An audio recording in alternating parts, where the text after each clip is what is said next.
What's up, YouTube? Today we are going to be breaking down this B&W Hitch and giving it a really good cleaning. This obviously goes without saying, but in order to clean a hitch to the level we're going to clean it, you need to take it out of the receiver.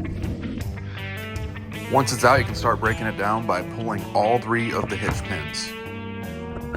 The ball is held in by a retaining snap ring. I'll show you how to break that free in a moment. But we're going to get this adjustable piece off of the actual shank itself, and to do that we have to have the ball in the horizontal position. We just slide it out the channel just like that.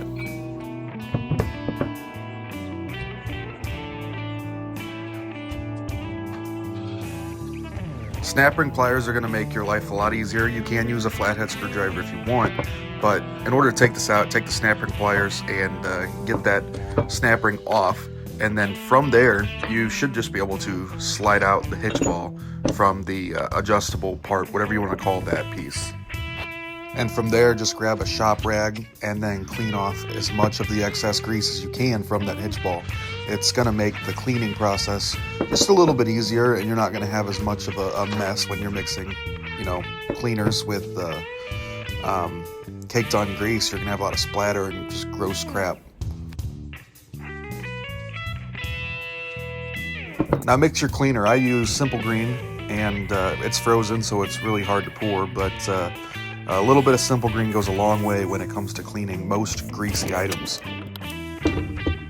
Now to apply the cleaner, it's as easy as it looks. You just spray it on and let it sit for a moment before you start working it.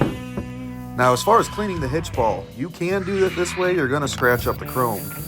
It's not a big deal if you grease your hitch, but this is just a light abrasive wheel.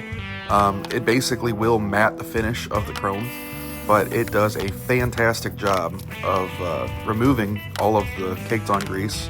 Now for regular in-between use cleanings, you don't have to do this. This is actually me cleaning 2 years of caked on grease off, because I'm going to give this hitch to my brother. Now cleaning the back side of the hitch is something that you can do. Just go ahead and spray it and then hit it with a wire brush. These Harbor Freight wire brushes are what I like to use. They're $2.99 for, I think, 8 of them. And the brass brush is my favorite out of this kit. It does a fantastic job of just finding every nook and cranny and just getting it very clean. Just keep in mind, you are cleaning something that's very dirty, so it will take a fair bit of time. Just brush it like you're brushing your teeth. Maybe a little harder, but just more than anything, repetitive strokes is what's going to get your desired effect of cleansiness. That satisfies me. I think that's a plenty good hitch. It'll be greased up and ready to use in no time. Now, when it comes to cleaning these pins, B&W's video shows that they get them looking brand new, and that's because they actually swap them out with a brand new one. But it's as simple as just spraying them off of Simple Green and using that brass brush over and over and over again until you get it to where you want it. You probably could get it looking pretty brand new, but I'm not too focused on that here. I'm more focused on getting it to, work well.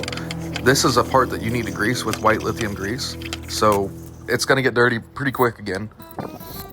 Spray Simple Green on the shank and all the powder coated pieces too, but do not use a wire bristle brush. Instead, that kit comes with a nylon bristle brush, and that's really what you should be using for anything with powder coat, because it's going to be a little bit easier on the coating itself.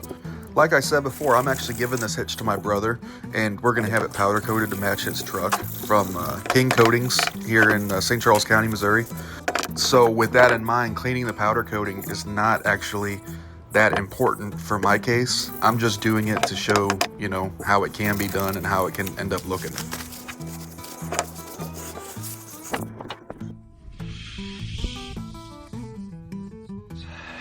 Now this goes back together in the exact way that you took it apart.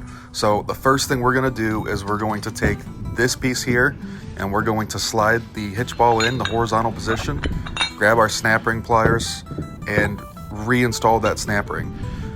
The snap ring actually doesn't hold the ball in place, a pin does, but it is a theft deterrent is really what it is. So it's a good idea to make sure that that thing is in place.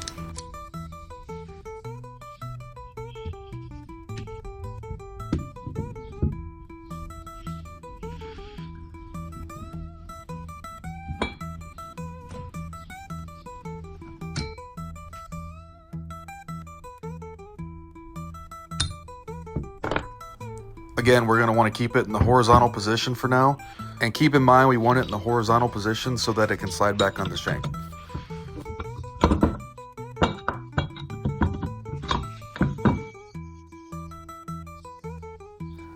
Now go grab your shank.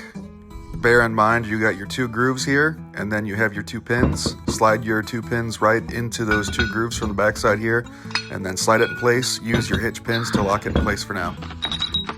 If you're going to be using this hitch right away, so if you're just cleaning it and putting it back on your truck, this is when you start to grease everything. So you would take a dab of white lithium grease and coat the shanks of these pins. You would also recoat your hitch balls, and then you would be good to go. In my case, like I said, it's going to go to powder coating, so I'm not worried about that right now because I'm sure the powder coater would not appreciate that.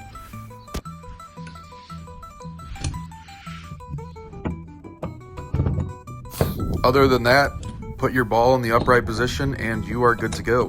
That is quite literally all it takes. So this video is obviously being condensed, but you can have this done in about 20 to 30 minutes if you're really taking your time. So you have no excuse not to do it.